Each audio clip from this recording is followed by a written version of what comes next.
Muy buenas. Hoy vamos a meternos en faena con uno de esos códigos de error que pueden ser un auténtico dolor de cabeza, el P2333. Vamos a ver qué significa de verdad y sobre todo cuál es la forma más inteligente de solucionarlo. Ay, esa lucecita, la temida luz de Check Engine que se enciende en el cuadro de mandos. Y de repente, 1000 preguntas, ¿verdad? ¿Qué será? ¿Será grave? Y claro, la pregunta del millón, ¿cuánto va a costar la broma? Pues mira, si el escáner ha dicho que es el código P233, tranquilidad. Vamos a aclarar todas esas dudas ahora mismo. Y para que veamos el camino, esta es nuestra hoja de ruta. Primero vamos a descifrar el código P2333. Luego veremos qué pieza es la que está dando problemas y cuáles son las causas más habituales. Después, lo más importante, el diagnóstico paso a paso, como en el taller. También repasaremos los errores que hay que evitar para no tirar el dinero y por último veremos qué tan en serio hay que tomarse esta avería. ¡Vamos al lío! Venga, empezamos por el principio. ¿Qué nos está intentando decir el coche con este código, el P2333? Hay que pensar en él como un mensaje, una pista clave que nos manda la centralita para que empecemos a investigar.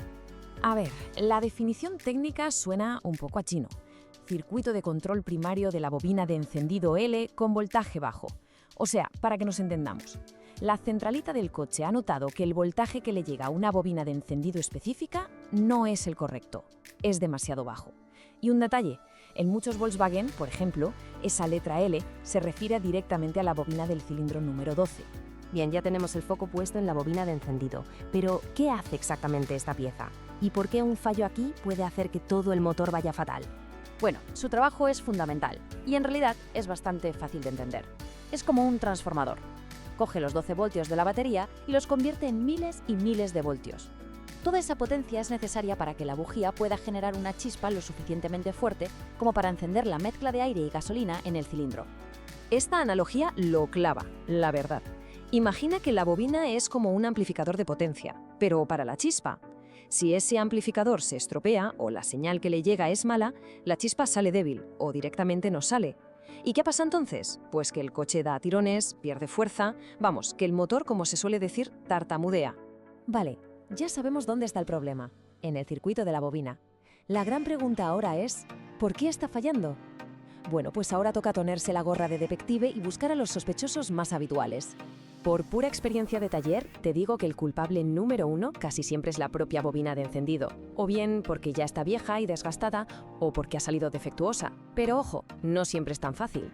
El problema también podría estar en el cableado que va a la bobina, a lo mejor está pelado o cortado, o incluso en los conectores, que pueden estar flojos, sucios o con óxido. Y ya en casos muy raros, el fallo podría venir de la propia centralita del motor, la ECU. Y ahora sí que sí, vamos a la parte práctica, al meollo del asunto. Vamos a ver cuál es el protocolo que sigue un buen mecánico para diagnosticar el P2333, un método que va sobre seguro y no deja nada al azar. Esto es lo que te diría cualquier mecánico con años de experiencia. Con un código como este hay que ir paso a paso sin saltarse nada para no meter la pata. Y esa es la clave de todo. Un buen método nos ahorra tiempo, disgustos y desde luego dinero. El proceso es pura lógica, de lo más sencillo a lo más complejo. Se empieza mirando una buena inspección visual, hay un cable pelado, un conector sucio. Luego se desenchufa y se miran los pines. Y aquí viene el truco del almendruco, el paso 3. Se cambia la bobina que creemos que falla por la de otro cilindro. Si el código de error se mueve junto con la bobina, bingo, ya tenemos al culpable. Si el fallo sigue en el mismo sitio, pues toca sacar el multímetro y medir los cables. Y solo como última opción, se empieza a sospechar de la centralita. Perfecto, ya sabemos el camino bueno. Ahora toca hablar de los atajos que acaban en desastre. Esta parte es muy importante porque vamos a ver los errores típicos que se cometen y que solo sirven para perder tiempo y dinero. El error de novato número 1 y el más caro es cambiar la bobina a ciegas, sin comprobar nada. La solución correcta, pues usar la prueba del intercaurio para estar 100% seguros. Otro fallo muy común, pasar por alto el cableado y los conectores. ¡Fatal! Siempre hay que revisarlos primero. Y un consejo que vale oro. Cuando se manipulan estas piezas hay que ser delicado. Forzar un conector es la mejor manera de crear un problema donde no lo había. Y llegamos a la pregunta final. ¿Es grave este fallo? ¿Se puede seguir circulando con el coche o hay que ir corriendo al taller? Vamos a dejar una cosa muy clara. Ignorar este código es sencillamente una malísima idea. Que nadie se confunda. Un fallo en una bobina no es ninguna tontería. Es el principio de un efecto dominó que si no se para a tiempo puede acabar en una avería mucho más seria y, por supuesto, muchísimo más cara. Si se decide pasar del código P2333, esto es a lo que uno se expone. Primero, una conducción horrible, con el coche dando tirones y sin fuerza. Segundo, un agujero en el bolsillo porque el consumo de combustible se dispara. Tercero, y esto ya es grave de verdad, el riesgo de cargarse el convertidor catalítico. Y por último, un tema de pura seguridad, que el motor te deje tirado en el peor momento, en medio de la carretera, no es algo que nadie quiera vivir. Y para que nos hagamos una idea del coste de no hacer nada, hablemos del catalizador. Cuando se estropea porque le llega gasolina sin quemar, la factura de la reparación no es de unos cientos de euros, no. A veces puede llegar a ser de miles. Un dineral que se podría haber evitado solucionando a tiempo un problema mucho más pequeño. Así que, resumiendo, el plan de acción está claro y sale directamente del diagnóstico que hemos visto.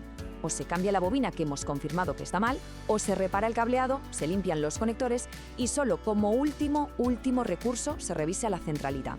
No tiene más misterio. Y con esto llegamos al final. La reflexión es casi obligatoria. Ahora que sabemos cómo es un diagnóstico metódico, a que ya no parece tan temible esa luz en el salpicadero, al final la clave no es ser un experto, sino entender el porqué de las cosas y actuar con lógica. Como en casi todo en la vida, el conocimiento es poder, y en este caso es también un buen ahorro.